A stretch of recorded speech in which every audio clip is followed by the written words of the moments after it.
बिस्मिल्लाहिर्रहमानिर्रहीम। अस्सलाम वालेकुम। जी मेरे भाई, क्या हाल चाल है आप लोगों के? हाँ जी, हमने ओवरहेड को स्टार्ट किया हुआ है।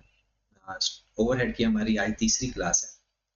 ओवरहेड के अंदर अभी तक जो हमने सीखा है वो सिर्फ अभी तक ये सीखा है कि अंडर ओवर अब्जॉर्प्शन कैसे फाइंड करते हैं और उसकी एंट्री कैसे पास करते हैं। Got it. आज हमने सीखना है कि ओवरहेड के साथ नेक्स्ट क्या गेम खेलनी है। अब मिसाल के तौर पर आप अगर एक सिंगल प्रोडक्ट बना रहे हो, एक ही प्रोडक्ट बना रहे हो मिसाल के तौर, और उसके ऊपर एक तो आपका मटेरियल लग रहा है, दूसरा ओवरहेड लग रहे हैं, एक तो लेबर भी लग रहा है साथ, और तीसरा ओवरहेड लग रहा है। मटेरियल और लेबर तो आपको पता है ये ओवरहेड में आता ही नहीं है। ये तो अगर टोटल कॉस्ट कभी फाइंड करनी पड़ेगी ना हमें, तो ओवरहेड फाइंड करके वो भी इसमें ऐड कर दें। अब ओवरहेड जरूरी नहीं होता कि एक ही प्रोडक्ट को या एक से ज्यादा प्रोडक्ट को एक से ज्यादा डिपार्टमेंट में बनाया जाता है। जैसे हम इस मार्कर की एग्जांपल दें कि एक डिपार्टमेंट ऐसा है जो इसकी प्लास्टिक बॉडी बना रहा है, मतलब ये कैप हो गई और ये प्लास्टिक बॉडी हो गई। एक दूसरा डिपार्टमेंट है जो इसकी ये निब बना रहा है। एक तीसरा डिपार्टमेंट है जो इसके अंदर फिल्टर इस्तेमाल हो रहा है, वो बना रहा है। अब तीन डिपार्टमेंट है, तीन डिपार्टमेंट का बिजली का बिल भी आ रहा होगा, इनकी डेप्रिसिएशन भी आ रही होगी। तो वो जो सारे हमने ओवरहेड पढ़े हैं, वो सारे ओवरहेड आ रहे होंगे इन तीनों डिपार्टमेंट्स के ऊपर। अब सपोज दैट हम कहते हैं कि भाई ये तीन डिपार्टमेंट है, एक ए है, एक बी है और एक सी है। अब हर डिपार्टमेंट का डायरेक्ट मटेरियल तो होगा ना, वो तो ओवरहेड से बाहर चला गया। इनडायरेक्ट मटेरियल, जी इसके 500 इनडायरेक्ट मटेरियल आ रहे हैं, इसका 300 आ गया, इसका 200 आ गया सपोज, और इनडायरेक्ट मटेरियल हमारा ओवरहेड होता है। बात समझ लगी? अब दूसरी कहानी क्या है कि अगर हमारे पास एक रेंट भी गिवन है, अब इनडायरेक्ट मटेरियल तो सबका अलग अलग बताया हुआ है। अब अगर हमें रेंट भी गिवन है, और रेंट का हम क्या करेंगे, अब रेंट तो तीनों डिपार्टमेंट एक ही फैक्ट्री के अंदर बैठ के काम कर रहे हैं। अब रेंट सपोजर वो कहता है जनाब 20,000 रेंट दिया है, जो कि तीनों डिपार्टमेंट का है। अब होगा क्या कि ऐसे ओवरहेड जो हर डिपार्टमेंट के अलग अलग आपको बता दिए गए, उसे हम कहते हैं एलोकेटेड। क्या बोलेंगे उसे? एलोकेटेड। इसका मतलब ये हुआ कि वो ऑलरेडी हर डिपार्टमेंट को जो हिस्सा उनका था वो मिला हुआ। अब जो रेंट है 20,000, अब ये सारे डिपार्टमेंट का इकट्ठा बताया हुआ है। अब हमने इसको अलग अलग करना है, भाई ए डिपार्टमेंट को कितना रेंट जाएगा, बी को कितना जाएगा, सी को कितना जाएगा। एक तो दिल करता है कि 3 पे डिवाइड कर दें, सबको दे दें। लेकिन अगर एक डिपार्टमेंट ज्यादा एरिया इस्तेमाल कर रहा है, मतलब सपोज दैट जो प्लास्टिक बॉडी बना रहा है ना, वो फैक्ट्री का आधा हिस्सा लेकर बैठा है, तो फिर बी और सी नाराज होंगे कि भाई आधा हिस्सा वो लेकर बैठा हुआ है और आप हमें बराबर बराबर रेंट एलोकेट कर रहे हो। तो फिर हम क्या करेंगे, इसको एक बेस बना के ना अपोर्शन करेंगे।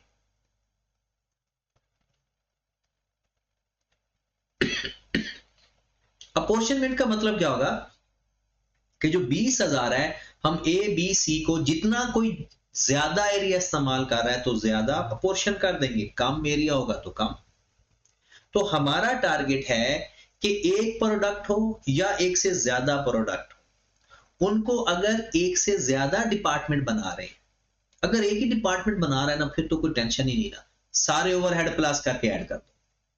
लेकिन अगर एक से ज्यादा ओवरहेड डिपार्टमेंट है ना, तो फिर हमें कुछ खर्चे, कुछ ओवरहेड एलोकेटेड होंगे और कुछ खर्चे हम अपोर्शन करेंगे। कैसे अपोर्शन करेंगे, आज का हमारा यही टारगेट है। तो पहले हम एक छोटी सी लिस्ट, मैं आपको एक लिस्ट प्रोवाइड भी करूंगा, लेकिन कुछ लिस्ट हम दोबारा एक दफा लिखने लगे हैं कि जैसे इनडायरेक्ट मटेरियल है, इनडायरेक्ट मटेरियल, 99% ये एलोकेटेड होता है। एलोकेटेड का मतलब होता है पहले से हर डिपार्टमेंट का अलग अलग बताया होता है, मतलब मोस्ट ऑफ द केसेस ये एलोकेटेड होता है। अगर एलोकेटेड नहीं है, सब डिपार्टमेंट का इकट्ठा बता दिया गया, तो फिर हमें अपोर्शन करना पड़ता है। अपोर्शन के लिए एक बेस होगी, और वो base most of the cases होता है direct material,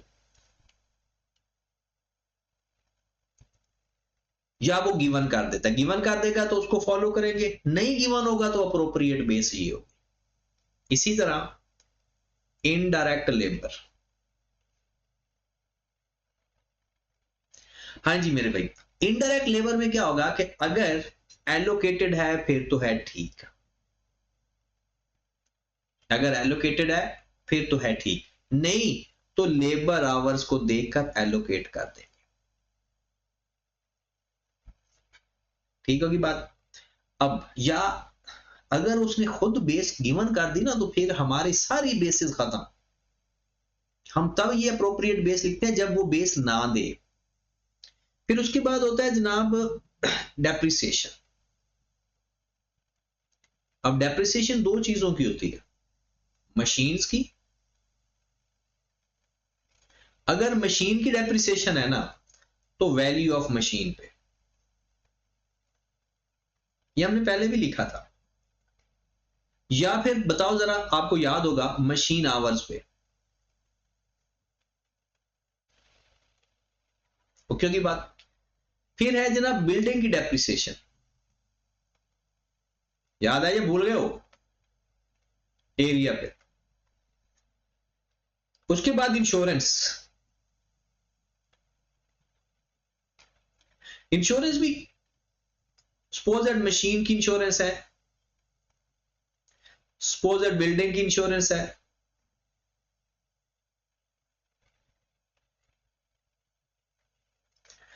suppose that workers की इंश्योरेंस है, जिसे मेडिकल इंश्योरेंस भी कहते हैं। अगर तो है ना मशीन की इंश्योरेंस, तो उसको तो वैल्यू ऑफ मशीन पे ले जाओ,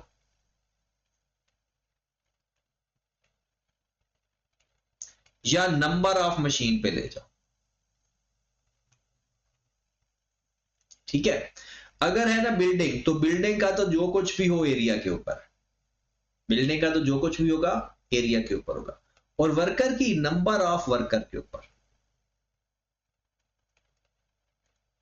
ठीक है। उसके बाद आ सकता है जनाब कोई सुपरवाइजर की सैलरी,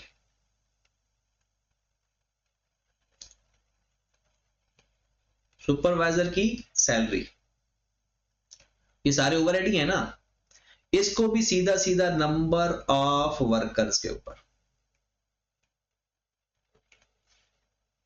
ठीक है। और बताएं जनाब हीट एंड लाइट।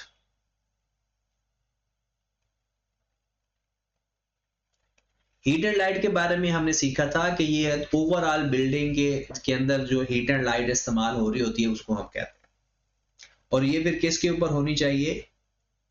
एरिया पे। फिर उसके बाद आ जाता है जनाब पावर। पावर के बारे में ये कहा था कि जो स्पेसिफिक मशीनों के लिए पावर इस्तेमाल होती है ना, उसके बारे में। तो पावर के लिए अगर हम बात करें तो ये पावर यूजेज गिवन होता है। अगर पावर यूजेज ना गिवन होगा ना, तो फिर मशीन आवर पे ले जाओ।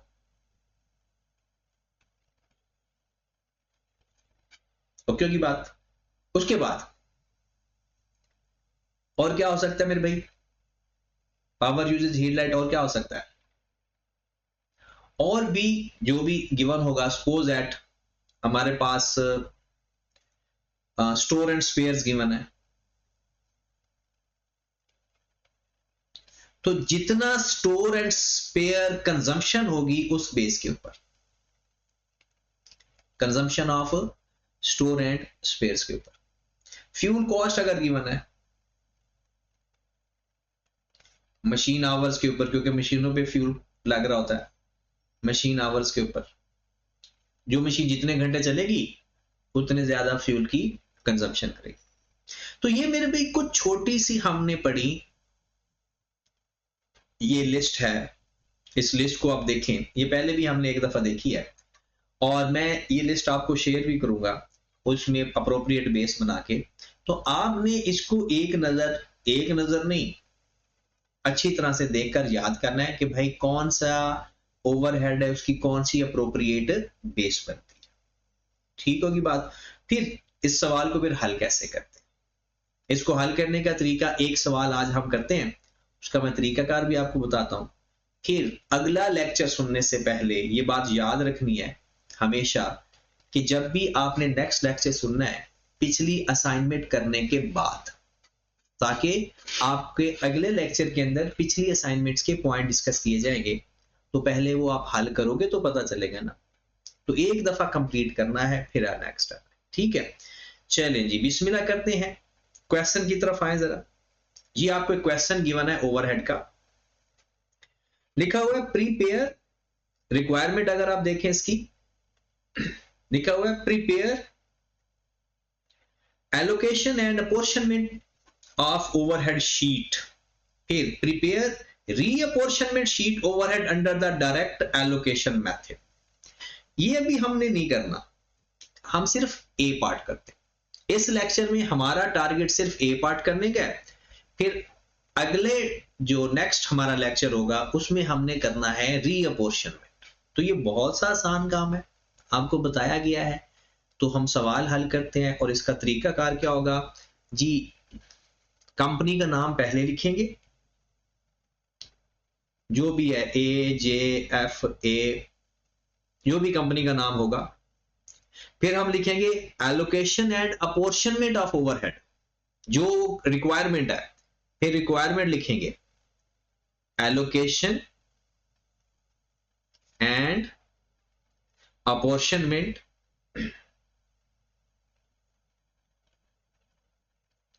Of overhead. हाँ जी, इसमें एक कॉलम हमने बनाना है ओवरहेड्स का, एक कॉलम हमने बनाना है जनाब बेस का, एक कॉलम हमने बनाना है टोटल का। ये टोटल का कॉलम बनाए या ना बनाए आपकी अपनी मर्जी है, बेस का कॉलम लाजमी बनाते होते हैं, टोटल का कॉलम बनाए या ना बनाए। और दूसरा ये भी है कि टोटल का कॉलम आप यहां पर भी बना सकते हो, एंड पे भी बना सकते हो। फिर आपने कॉलम बनाने हैं जनाब जितने डिपार्टमेंट है, machine shop A, shop B, assembly, canteen, maintenance, जितने डिपार्टमेंट होंगे उतने कॉलम बनाओगे। तो यहां पर हम आ जाते हैं जी, machine A, machine B, assembly department. Assembly ये कोई पंजाब असेंबली या फेडरल असेंबली नहीं है, ये असेंबली होता है कि जो वो असेंबल करते हैं पार्ट्स। जैसे हमने कहा ना कि ये मार्कर को 3 डिपार्टमेंट या 2 डिपार्टमेंट बनाया गया, तो फिर उसको इकट्ठा भी तो करना है ना। तो वो इकट्ठा करने वाला जो होता है ना, पार्ट सारे जोड़ने वाला, उसे असेंबली डिपार्टमेंट कहते हैं। फिर उसके बाद एक कैंटीन और मेंटेनेंस है, कैंटीन एंड मेंटेनेंस।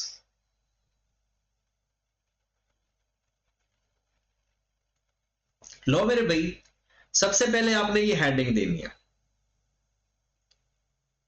ठीक होगी बात। इस तरह से हमने करना है। आप जो पेज होता है ना आई कैप की आंसर शीट्स का, वो उनकी विड्थ अच्छी होती है, तो परेशान होंगे इतना हम लिखेंगे कैसे। वो इसकी विड्थ होती है, दरमियान में लाइंस लगा लें ताकि आपको इजी हो, मिक्स ना हो जाए अमाउंट। ठीक है, उसके बाद जितने कॉलम में हमने अमाउंट लिखनी है वहां पर हमने लिखना है जी रुपीस, उसके नीचे लिख देना है रुपीस। जहां जहां भी हमने अमाउंट लिखनी है ना, करेंसी यूनिट इसे बोलते हैं। वैसे तो मैं कहता हूं कि अब हो जाना चाहिए CU लिख देना चाहिए हर तरह के सवाल में, करेंसी यूनिट, लेकिन हम क्योंकि रुपीस में करते हैं तो रुपीस लिखेंगे। सवाल शुरू करें, आए जरा। सबसे पहले लिखा हुआ है डायरेक्ट वेजेस। डायरेक्ट वेजेस कहते हैं डायरेक्ट लेबर को, डायरेक्ट वेजेस कहते हैं डायरेक्ट लेबर को। तो जनाब ये तो ओवरहेड ही नहीं है, क्योंकि डायरेक्ट लेबर, डायरेक्ट मटेरियल और डायरेक्ट एक्सपेंसेस ये ओवरहेड तो है ही नहीं। तो हमने इसका क्या करना है, हमने इसको छोड़ देना है, क्योंकि हम ओवरहेड की अपॉर्चनमेंट कर रहे हैं। उसके बाद है इनडायरेक्ट वेजेस, लिखा हुआ है टोटल 313,820 और मशीन ए, मशीन बी, मतलब सब डिपार्टमेंट के अलग अलग बताया हुआ। इसका मतलब ये तो ऑलरेडी एलोकेटेड है, इसको हमने डायरेक्ट लिख देना है और बेस के नीचे पहले लिखना है जी इनडायरेक्ट लेबर या इनडायरेक्ट वेजेस। बेस के नीचे हमने लिखना है जनाब एलोकेटेड, क्योंकि ऑलरेडी एलोकेटेड है, और टोटल अमाउंट की जगह हमने लिखना है जितनी टोटल अमाउंट उसने की है 313,820, 313,820, और सबके जिसके डिपार्टमेंट के जो जो अमाउंट बताई हुई है वैसे लिखते जाओ। हाँ जी, 34344, 34344 मशीन बी का आप अपने सामने रखें, और इसका अगर प्रिंट आउट लेकर रख लिया करें ज्यादा बेहतर होता है, अगर फिर भी, वरना मोबाइल, क्योंकि लेक्चर आप हमेशा लैपटॉप पे लिया करो, और मोबाइल अपने सामने रखो और इसके ऊपर ये सवाल सामने रखो और वैल्यू साथ साथ लिखो। 36760, 36760, फिर असेंबली डिपार्टमेंट 62696, 62696, फिर है जनाब 118600, 118600, और मशीन्स के कितने हैं जनाब 61420, 61420। सारे ओवरहेड के जो एलोकेटेड एक्सपेंस है वो हमने लिख दिए। नेक्स्ट, ये हमारा हो गया कंज्यूमेबल मटेरियल। अब कंज्यूमेबल मटेरियल मतलब के indirect material, consumable material indirect material होता है। अब 67600 और सब के अलग अलग बताए हुए,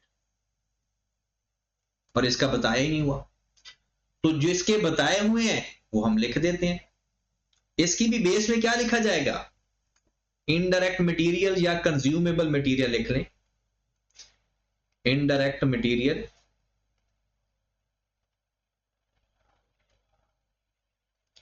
पेपर में ये ना समझना कि आपने भी रंग बिरंगी हेडिंग देनी है, मैं इसलिए दे रहा हूं ताकि आपका ना मिक्स ना हो जाए, ठीक है। ये भी एलोकेटेड है,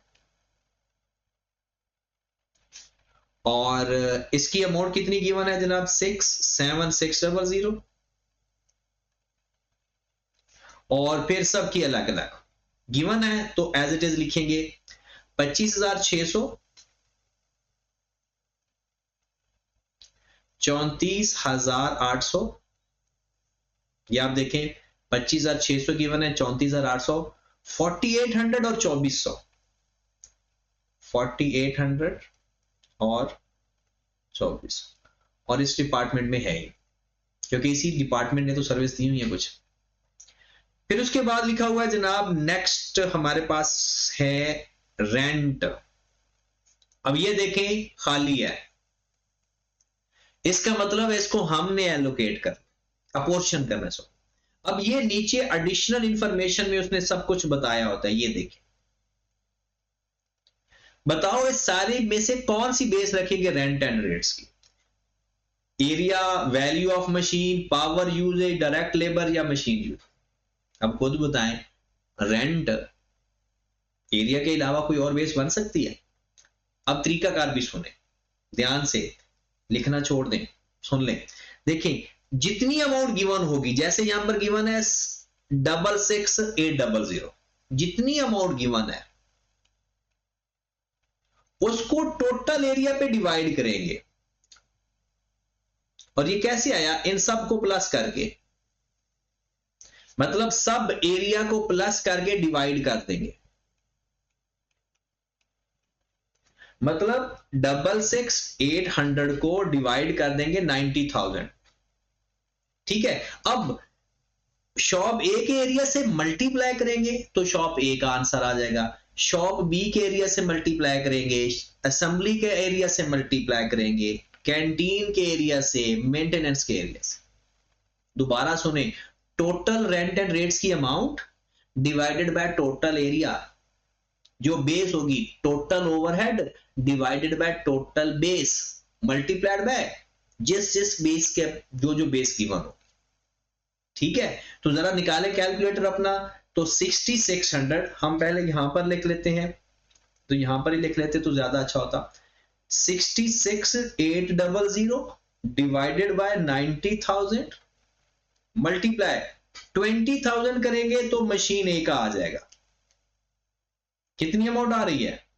14,844। लो जनाब, सबसे पहले तो हम लिख रहे हैं रेंट एंड रेट्स, और बेस की जगह क्या लिखेंगे? एरिया, और अमाउंट कितनी है? 66,800। ए का हिस्सा कितना आ गया? 14,844। ए का हिस्सा कितना आ गया? 14,844। अब आ जाए बी शॉप का कितना हिस्सा आएगा? 24,000 से मल्टीप्लाई कर दो, सेम चीज को 24,000 से मल्टीप्लाई कर दो, कितनी अमाउंट आ गई? 17,813। 17,813। तो बात समझ रहे हो? फिर उसके बाद नेक्स्ट आ जाओ, 30,000 से मल्टीप्लाई, 30,000 से मल्टीप्लाई कर दो, कितनी अमाउंट आ गई? 22267। 22267। कुछ लोग सोच रहे होंगे कि पॉइंट फिलहाल आप राउंड ऑफ करके लिख दो, अगर पॉइंट में भी एक आधा वैल्यू लिख दोगे तो परेशानी नहीं है। 30,000 के बाद जनाब किससे मल्टीप्लाई करोगे? 12,000 से और 4,000 से। 12,000 से मल्टीप्लाई किया तो अमाउंट आ गई 8907। 8907। और अगर मल्टीप्लाई किया 4,000 से तो हमारे पास आ गया जनाब 2969। 2969। Got it? हाँ, ये प्लस करके ना ये 66,800 भी आना चाहिए। अगर कोई 1-2 रुपए ऊपर नीचे हो जाए तो किसी में एडजस्ट कर दिया करो। ठीक है, आगे चलें जी। नेक्स्ट, ये हमारा रेंट एंड रेट्स पोर्शन हो गया। सम एलोकेटेड तो सिर्फ लिखना था ना, अब हमारा पोर्शन हो गया। नेक्स्ट हम चलते हैं जनाब बिल्डिंग इंश्योरेंस। बिल्डिंग इंश्योरेंस को किस पे एलोकेट करोगे? बिल्डिंग, सारी बिल्डिंग, हर बिल्डिंग की चीज जो होती है ना वो एरिया पे होती है। एरिया तो वही गिवन है 90,000 टोटल। तो अब हम क्या करेंगे? बिल्डिंग इंश्योरेंस है 9600, तो 9600 को डिवाइड कर देंगे 90,000 से। वो पता चल रहा है ना 90,000 कैसे आता है? ये इसका टोटल है सारे एरिया का, सारे एरिया के टोटल पे डिवाइड और हर एक के एरिया से मल्टीप्लाई।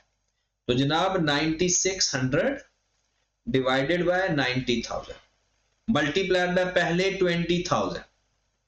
जी जनाब, कितनी अमाउंट आ गई? 2133। पहले हम लिखेंगे यहां पर इंश्योरेंस, बिल्डिंग इंश्योरेंस। बेस में क्या लिखेंगे? एरिया। टोटल अमाउंट कितनी है जनाब? 9600। और अब हमने लिखते हैं जनाब इसको 9600 को डिवाइड किया 90,000 टोटल एरिया पे और 20,000 से मल्टीप्लाई किया तो 2133 आ गया। फिर 24,000 से मल्टीप्लाई करेंगे जी तो 2560। फिर 30,000 से मल्टीप्लाई करेंगे जी, क्योंकि मैं लास्ट टाइम हमने लिखा है ना तो इसलिए डायरेक्ट लिख रहा हूं, दिखा नहीं रहा। 3200 आ गया जी। और 12,000 से मल्टीप्लाई करेंगे जी 1280 आ गया।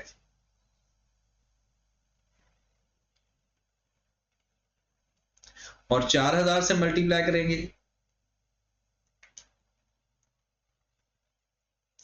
तो 2427 आ गया। बात समझ लगी? तो समझ रहे हो ना? फिर नेक्स्ट पे चलते हैं। नेक्स्ट है जनाब मेरे भाई, अगला खर्चा आ गया हीट एंड लाइट। लो जी, हीट एंड लाइट भी एरिया पे होता है। काम तो आसान हो गया। 13,600 को डिवाइड कर देंगे 90,000 पे और सबसे मल्टीप्लाई कर देंगे।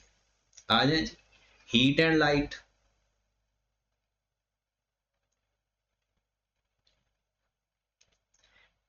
क्या होगा जनाब? एरिया। अमाउंट कितनी है जनाब? अमाउंट है जनाब 13,600। अब आ जाए जी 13,600 को डिवाइड करेंगे 13,600 को 90,000 टोटल एरिया पे और 20,000 मिस्ट शॉप ए का। कितनी अमाउंट आ रही है? 3022। 3022। फिर जनाब 24,000 से मल्टीप्लाई कर दो। कितना आ गया? 3627।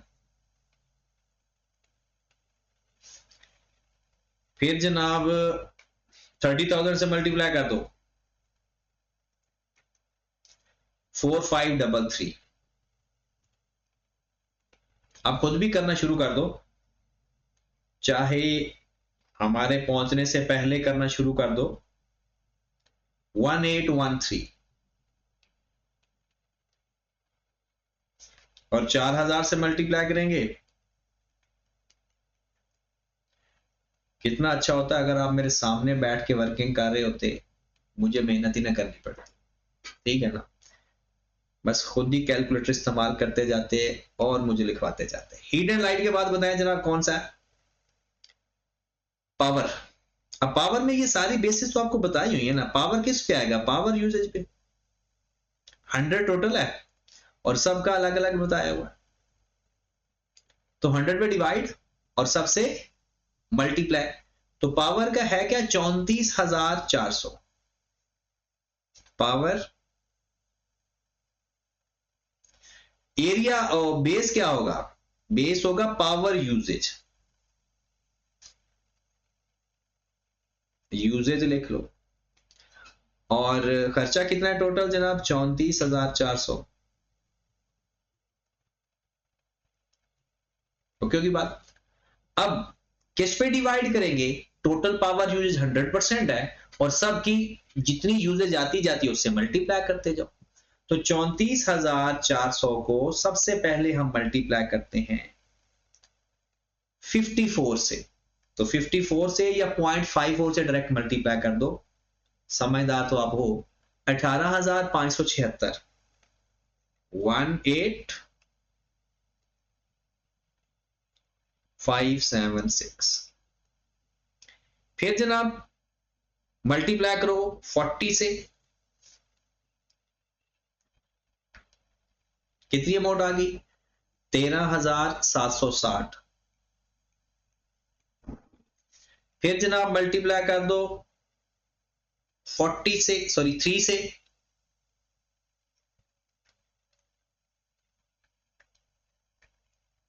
$1032। फिर जनाब मल्टीप्लाई कर दो 1 से और फिर 2 से। 344 और फिर 2 से मल्टीप्लाई किया तो 688। लो जनाब, पावर यूजेज भी हमारा अपोजिशन हो। नेक्स्ट कौन सी चीज है जनाब? नेक्स्ट है जनाब हमारे पास डेप्रिसिएशन ऑफ मशीन, जो कि लास्ट चीज है आपकी। बताओ डेप्रिसिएशन ऑफ मशीन किस पे करते हैं? वैल्यू ऑफ मशीन पे। अगर वैल्यू ऑफ मशीन ना गिवन हो तो मशीन आवर्स पे। तो आपके सामने मशीन आवर्स भी गिवन है, अगर आप गौर फरमाओ, और वैल्यू ऑफ मशीन भी गिवन है। तो फिर किस पे करना चाहिए? वैल्यू ऑफ मशीन पे। ठीक है, अब वैल्यू, आपके पास जो वैल्यू गिवन है 106800, गॉट इट? इसको डिवाइड कर देंगे 1608000 पे। ठीक है, जो आंसर आएगा उसको बारी बारी सबकी वैल्यू से मल्टीप्लाई कर देंगे तो आंसर आ जाएगा। और अगर इसको डिवाइड करो ना तो 10% मतलब 0.1 आ रहा है। तो करें जरा जनाब, डेप्रिसिएशन ऑफ मशीन, ये लिखा भी करो, डेप्रिसिएशन ऑफ मशीन। बेस क्या बनी? Value of machine.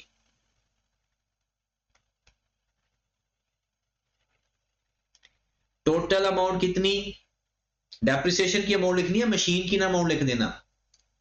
160800, 160800। अब आ जाए जनाब, सबसे पहले शॉप ए। अब क्या करेंगे? Total depreciation divided by total value of machine multiplied by A. 760,000 है, तो 760,000 से मल्टीप्लाई करेंगे तो ये आ जाएगा 76,000। और अगर आ गया 716,000, तो किसको मल्टीप्लाई करेंगे? तो 716,000। फिर नेक्स्ट 88,000 से मल्टीप्लाई करेंगे तो आ जाएगा 8800। फिर अगर 12,000 से मल्टीप्लाई करेंगे, आगे 12,000 और 32,000 है, तो ये आ जाएगा 1200 और 3200। लो मेरे भाई, नेक्स्ट हमारे खत्म हो गया, आगे बेसिस है, हो गया पोर्शन काम हमारा।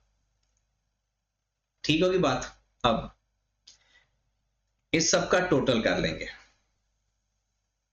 यानी मशीन ए का टोटल, मशीन बी का, असेंबली का, सब का टोटल कर लेंगे। कैलकुलेटर निकालें और टोटल करना स्टार्ट कर दें।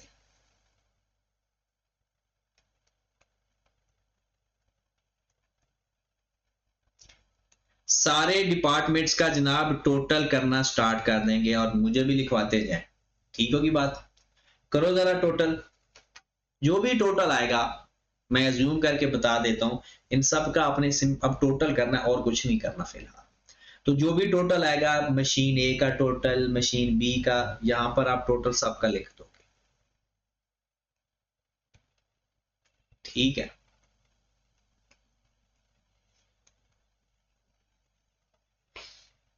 तो ये हमारी अपॉर्शनमेंट और एलोकेशन होगी। अब हमने अगले लेक्चर में जो सीखना है ना, अभी आपने करना क्या है कि मैं आपको 2 सवाल दे रहा हूं, आपने ये दोनों सवाल करने हैं और फिर अगला लेक्चर सुन, क्योंकि अगला लेक्चर फिर आप ना, आपको कॉस्ट अकाउंटिंग में बहुत आसान कर दूं। सच में आपको कॉस्ट अकाउंटिंग कभी मुश्किल नहीं लगने लगेगा, लेकिन उसके लिए फिर आपका एक ड्यूटी है कि आपने जो मैं बताता जाऊंगा ना, उसको आपने फॉलो तो करना है ना। मतलब जो मैं आपको सवाल दूं बस वो सवाल करते जाए। तो अगले लेक्चर में मैं आपको सिखाऊंगा कि जो सर्विस कुछ, यानी कुछ डिपार्टमेंट के खर्चे ना रीअपोर्शन करते हैं, वो हम अगले लेक्चर में सीखते हैं। ठीक है, लेकिन उससे पहले आपने ये 2 सवाल करने हैं। एक तो ये सवाल हमने कर लिया ना मिलके, क्वेश्चन नंबर 2 आपने करना है, लेकिन क्वेश्चन नंबर 2 करने के लिए ना ये नीचे वाला पोर्शन नहीं देखना, ये वाला, इस पोर्शन को छोड़ के। ठीक है, आपने सिर्फ ये हिस्सा देखकर अपोर्शन करना है, सिर्फ ये हिस्सा। ठीक है, उसके बाद क्वेश्चन नंबर 3 का भी इस तरह से करना है कि क्वेश्चन नंबर 3 का भी आपने सिर्फ ये हिस्सा देखना है, बस ये वाला, मतलब यहां तक। ये बाकी ये वाला हिस्सा भी आपने नहीं देखना, क्योंकि ये हमारा नेक्स्ट लेक्चर है। तो ये दोनों सवालों को जल्दी से आपने अगले लेक्चर से पहले कंप्लीट करना है, कंप्लीट करने के बाद फिर अगले लेक्चर सुनना है। ठीक होगी बात? तब तक ओके, अल्लाह हाफिज।